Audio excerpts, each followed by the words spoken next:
नमस्कार दोस्तों, आप देख रहे हैं हिस्ट्री वाला, जहां इतिहास के पन्नों से निकलते हैं वो रहस्य जो आपने कभी सुने नहीं होंगे।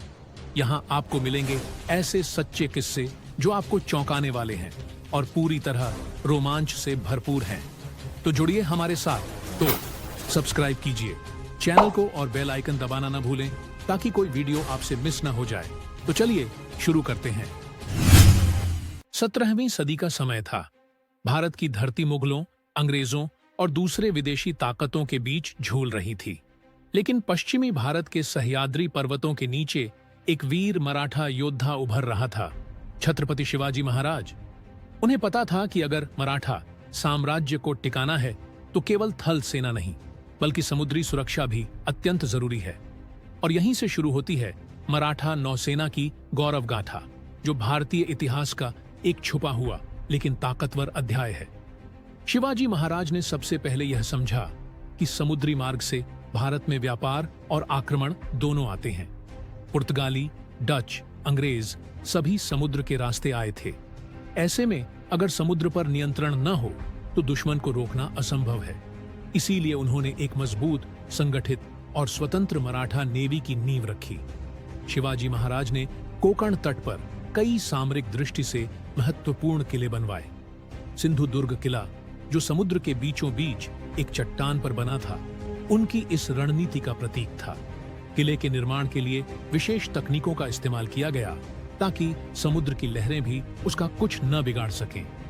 इसके अलावा विजय दुर्ग, सुवर्ण दुर्ग, अंडुर, रणदुर्ग जैसे समुद्री किले भी मराठा नौसेना की ताकत का हिस्सा बने।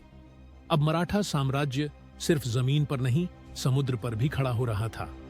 शिवाजी महाराज ने दर्जनों युद्धपोत तैयार कराए।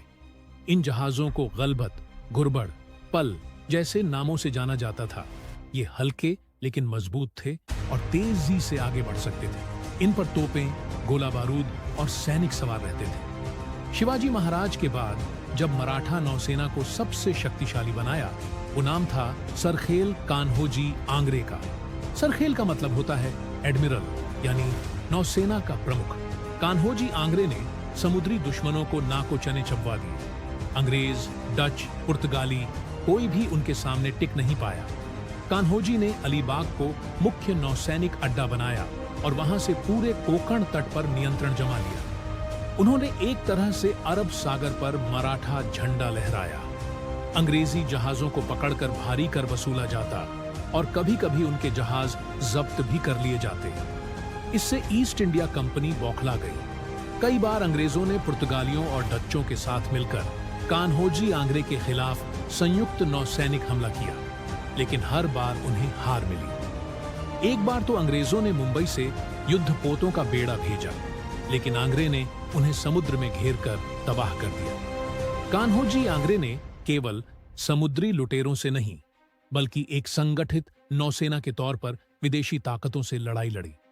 उनकी वीरता और युद्ध कौशल ने मराठों को समुद्र पर एक नई पहचान दी। उनके बाद उनके पुत्रों और पोतों ने भी यह विरासत संभाली। लेकिन धीरे धीरे जब पेशवाओं का शासन आया, तब नौसेना की उपेक्षा होने लगी। पेशवाओं का ध्यान थल सेना और उत्तर भारत के युद्धों की ओर था। इस कारण मराठा नौसेना की शक्ति कम होने लगी। इसी समय अंग्रेजों ने अपनी नौसेना को और मजबूत करना शुरू कर दिया। वे रणनीतिक रूप से समुद्री व्यापार पर पूरी तरह नियंत्रण चाहते थे। मराठा नौसेना की कमजोरी का फायदा उठाकर अंग्रेजों ने धीरे धीरे पश्चिमी तट के किलों को जीतना शुरू किया। जब तक मराठों को होश आया, तब तक बहुत देर हो चुकी थी।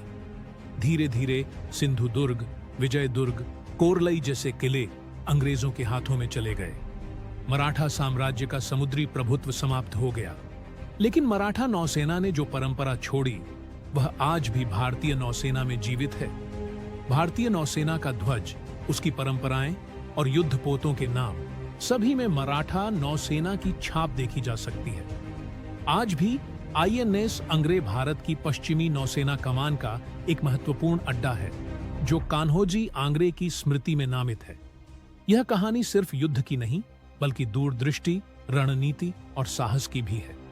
मराठों ने यह साबित कर दिया कि अगर कोई विजेता केवल धरती पर ही नहीं बल्कि समुद्र पर भी बनना चाहता है, तो उसे जल, थल और आकाश तीनों पर पकड़ बनानी होगी। छत्रपति शिवाजी महाराज और कान्होजी आंग्रे जैसे योद्धाओं की यह वीरगाथा आज भी समुद्र की लहरों में गूंजती है, बताती है कि भारत केवल एक भूमि नहीं, एक समुद्री शक्ति भी रहा है।